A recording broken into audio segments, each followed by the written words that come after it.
Hey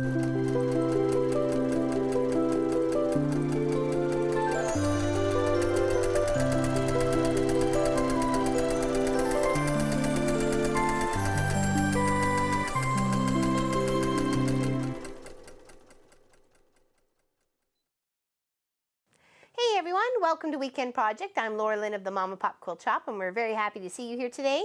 Today, we're working on a free paper piece pattern, but instead of being the size you printed out at, I kind of stretched it out to be a bigger one.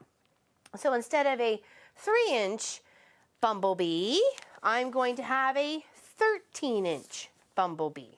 Okay, so it's not that hard to figure out. You just need some tape and some paper and a monitor that you have that you can obviously, you're looking at something right now, so hopefully it's not your phone, but you know, you could either just blow it up either a printer, or you can do a light box. There's many options to make a pattern bigger, right? So, and there's lots of free ones out there.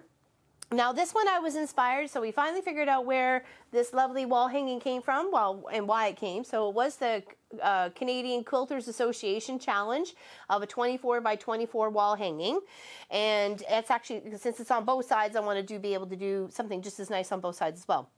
So I loved her bumblebee, and when I found out she liked yellows and greens and so on and so forth and blues, I thought, okay, well, and she liked paper piecing, so I thought, okay, well, I could paper piece or something. Like, why not? Like, this is the way to challenge oneself, right? And I'm like, well, okay, well, that's small one coming out 3 inches, so how can I make it bigger? So I just put it up on my monitor, and since it's a free pattern, I'll put the link below, and I just stretched it out to how I wanted it to fit and put my piece of paper up on the monitor and traced it all out in pencil and wrote where it needed to be for what body part or background part. So we have the body already done, one wing and part of the background, and I have the head done. So to make the antennas or the tentacle tuner inner thingies, I use some wax yarn that I have here. So I just placed it down and then did a tight zigzag on top. So it actually, you can feel that, and it's kind of bumpy. I thought about doing it for the legs too, but I'll have to wait till it's all done to decide whether I want to do that, or maybe just do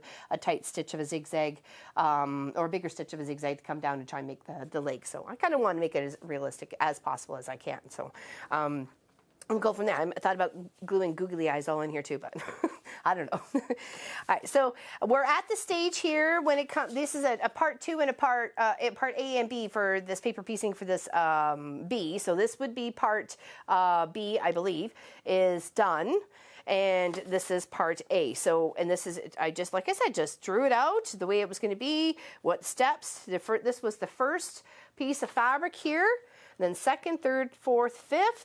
Then they went 6th, 7th, and then 8th, or 7 and 8th, or whatever, and then building up the bees and the bee wings, and you're just going from there. I chose a kind of a plaid kind of fabric just because I know there's a tight little knit on the wings of the bumblebee, and I just thought, I thought it'd be kind of cute. So, and when I go to make the beehive, I'm going to make it down in a corner, or you know, opposite to where the bee's going to go. Obviously small, so it looks like the bee's close up and the beehive's farther away. I'm going to use a bit of this in there too, and probably I'm going to maybe make it hexagon. So we'll see. This is a real challenge to oneself here. So when paper piecing, you place on one side and sew on the other. Now that can be really confusing to some people to wrap their brain around the paper piecing part, but it's not that hard. We've done a couple videos on it, on learning how to paper piece and doing paper piece projects. So it's just a matter of making sure you have enough fabric when you sew your 1/4 inch seam allowance on the one side that when flipped, it covers that piece completely, and then you're able to trim it off. It does sometimes feel a bit wasteful in the fabric, but you know, if you got some to play with, which I certainly do, then I want to be able to explore and have some fun. So, and to trim yourself when you're getting up there is you come to the line that you're going to start next, because this is obviously part of 13, part of the wing. So I fold it on that line. And then I come in with my 1/4 inch ruler. There is actually a paper piecing. It's a pink one. You just kind of butt it right up against the paper, and you trim it off at a 1/4 inch there, and it's really, really quite simple and easy. But I just wanted to say you can still use your 1/4 inch just on your regular ruler to do this, okay? So when you have that flipped, and you have your fabric placed, because we know we want to put up against our straight line to make sure we're doing our wing. Our wing is right here. We flip it over. Sometimes, because this is a bit bigger, I was kind of popping a pin in just to keep things kind of where I was wanting them to stay. But the fabric one side, sewing the other, okay? So underneath the machine, oh, I have my zigzag stitch on, so let's go there. Let's do the straight stitch. And because you're perforating paper with the needle, you kind of want to give yourself more of a closer stitch together. Normally a machine would be set up at like 2.4, 2.5, 2.6, something like that. You kind of want to drop it down to like 1.8 to 1.5, anywhere in between there. It makes ripping the paper off once you're finished your whole project a whole lot easier, okay? You don't have to worry about back stitching or locking stitches at all. You just want to sew on that line from where it starts to where it ends, and nothing more, okay? And yes, you're sewing through paper. That's okay. That's how we all learned in school at the beginning, wasn't it? Circles and dots written on a piece of paper, and we used the sewing machine, okay? And then just cut or pull away and trim with scissors, okay? Take the needle out. And then this gets flipped back this way. Okay, you can do a little finger press, or you can press on the machine or iron. Just make sure, depending on what kind of tape you're using, you will melt that tape. So if you want to put a piece of fabric over top of the stuff you're pressing, just to make sure that you're not melting your tape, then then do so for sure. Okay, so that should be nice and snug there. So the next piece for the wing would be down here. It's that little triangle bit in the corner. It's going to be background piece, and it's number 14. So I'm going to stretch this to here, make sure it's snug as a bug in a rug. Okay, and I'm going to fold on that line all the way up. Even though I know I'm folding into background 15 here, that's okay. Don't worry about it. We're not at background 15. We're at background 14. Okay, and then I'm going to take my ruler, and I'm going to come in, and I'm going to come a 1/4 inch. I'm going to put that 1/4 inch line, this 1/4 inch line right here. I'm going to put it right on that fold of fabric that I just did. Okay, come straight up. That's off to your pile, okay? Don't worry about this part yet. You'll get a chance, okay? So now we're going to fold this back over, and it's just a tiny little triangle piece for okay. Thought I had a smaller piece here. Oh, there it is. I did. Okay. I don't need this big, that's for sure. So let's cut it down a bit more. Okay, just a tiny little triangle piece that gets lined up there. So you want to make sure it's going to cover that spot completely of where you have to sew your 1/4 inch seam allowance. Okay, and sometimes when it's bigger, you may want to put a pin in, but like I say, even a little glue stick there, and then sewing it, whatever. Some people were putting glue on the paper and then sticking their fabric to it. There's a couple of tips and hints right there. Especially working with smaller pieces and bigger pieces, I would think they almost be a little bit too fiddly. Okay, stitching down on the line all the way to the end. Okay, now we're going to flip that 14 part out, and we're going to fold on some lines and do some trimming. So we know we need to do 15 next. So we go to where it says block 15 background, fold on that line all the way up. Get our ruler lined up on the 1/4 inch on that fold. Trim all the extra off. Okay. And then we need another big chunk of background fabric. Okay, so let's do here. I've got lots here, more than what we need. Okay. And then we line up the fabric, making sure we got the right sides together on that line. And flipping it over, and then back underneath the machine to stitch on that line, okay? And you should be okay if you lined up your fabric. You should be plenty of room to be able to stitch on that line, okay? And get both of your fabrics with a 1/4 inch seam allowance, okay? Because you don't want any more bulk back there than necessary. You just want just the 1/4 inch, as if you were just normally piecing a project together, okay? All right, so flipping it over, a little press. Okay, and now I was just trimming it to close to the paper, even though it was a little bit bigger, and I have other background fabric to add, but I just wanted to be able to finish this off the way I had set it up already, like to finish it. All right, so that's 14. Now we need 16. 16's way over here. Again, we need to fold on the line, even though I know we're going through 17. 17 is a really, really long piece right here. Even though we're going through 17, we're folding it through 17. It doesn't matter. We need to be on that 16 line. Okay, and it looked like I went a couple of stitches too far here, so just pick those out because you really want that to be a smooth transition from one spot to the next, okay? So now we fold that over, trim at the quarter. Move that out of the way. Looks like we'll have to get one of our other bigger pieces here. Should be enough to fit. And if you're unsure, you can always just kind of hold it up to it. Flip the fabric out. You can even do a couple little faux pins or something like that to make sure it's going to cover. And it looks like we are. We'll be okay. All right. So lined it up. And under, and then we're going to sew right there on the line 16. Okay. Like I said, pop a pin in if you like. Use a glue stick. You can use even like a quick dry glue. Just want to make sure we're all lined up here. It's kind of a pain in the bum to unpick or seam rip any of the paper piecing, so. But it can be done.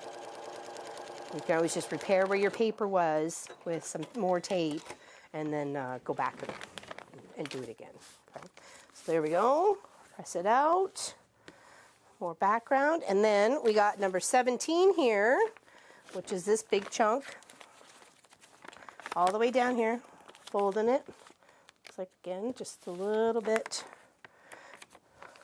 Stitch went one or two stitches too far there. That's okay, easy to fix. And go all the way up. All the way up, right, the whole line, okay? Move that over there. You do get lots of bibs and bobs left over, that's for sure. So, all right, let's just make sure this is going to be a long enough piece to get all what we are looking for here. Okay. Line that up there, right sides together. Okay. Oop, that's not a straight line. Let's give myself a straight cut here. I was like, how am I supposed to line it up with something that's not straight? Oops, I don't even think that was either. There we go. Better. You better, you better, you bet. Okay, now line that up. Oh, back down on this side. Sorry, wrong side.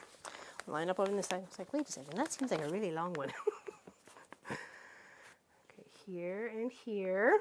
And then we're going to sew on this little line right here. Well, little line, big line. It's the longest one here. Okay, and it's also the last one. Okay. And just under the machine.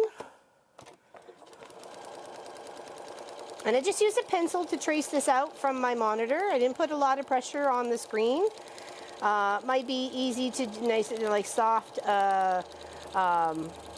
tip pen or something like that. Not a marker because you wouldn't want it to bleed through. You know, be conscious of, you know, what you're doing when it comes to this sort of thing. Nobody wants a permanent butterfly pattern on their television. So, or a bumblebee. Okay. And then we just trim it up. We'll give it a little press now that we have everything nice and flat. Okay. Did I not sew all the way I was supposed to there? It doesn't say across. I probably should have though, because it looks like it's now not sewn on the bottom here. Trim it up, and we'll put the background fabric on anyway. So to make the, because we need to be 24 inches by 24 inches, right? So for this project. And there's lots of cute patterns out there. There's ones for pansies and butterflies and bumblebees, obviously dragonflies, rabbits, cats. Lots for cats. Saw lots for cats. Lots of Halloween ones too. So, you know, just open your mind to the joy of paper piecing. You get such precise, accurate looking cuts to things that you know, it's kind of worth the extra effort, you know, because you get such a beautiful, precise looking object, right? Okay, so now we got these together. or we will have these together. Just so with a nice 1/4 inch seam allowance. That's what I was trying to make sure I had on that side. Actually, I need to trim it just a little bit because the line is right here. And even though I blew it up, I still want a 1/4 inch seam allowance. I don't want an inch seam allowance, right? So let's trim that up. I did change my blade out, so make sure you're lining up your 2 pieces. And then once it's all sewn together, that's when you can peel it apart, okay? And because in some places where you're going to have it taped, it's going to be a little bit tougher. So just be patient, come in with a little pair of snips, clips, something like that. Okay. Make sure you go all the way to the end, pinning the fabric and the paper. Okay. And that should make us one really cute big bumblebee. And I just thought it'd be nice to be able to share the same thing. I mean, I love that one that she did for me, and if she likes yellow, I'm thinking maybe she likes bumblebees too, so I'm hoping. Oh, I wanted to change my thread color. I didn't want it to be so dark. So what did I do with the other one? Oh, there it is. Sorry about that. Should have had it changed out beforehand. And then we just sew it together. And like I said, just a tight little zigzag that kept that little rope in place to give it the little definition of the eyes for the bumblebee. Eyes are, you know, the feelers. I'm sure there's a more scientific word for it. And we'll put that in the comments.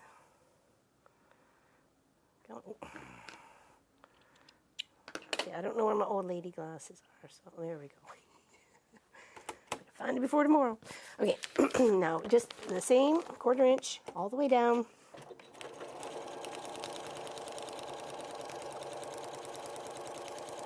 And then press it open. I'd press the seams open once you got that paper ripped off.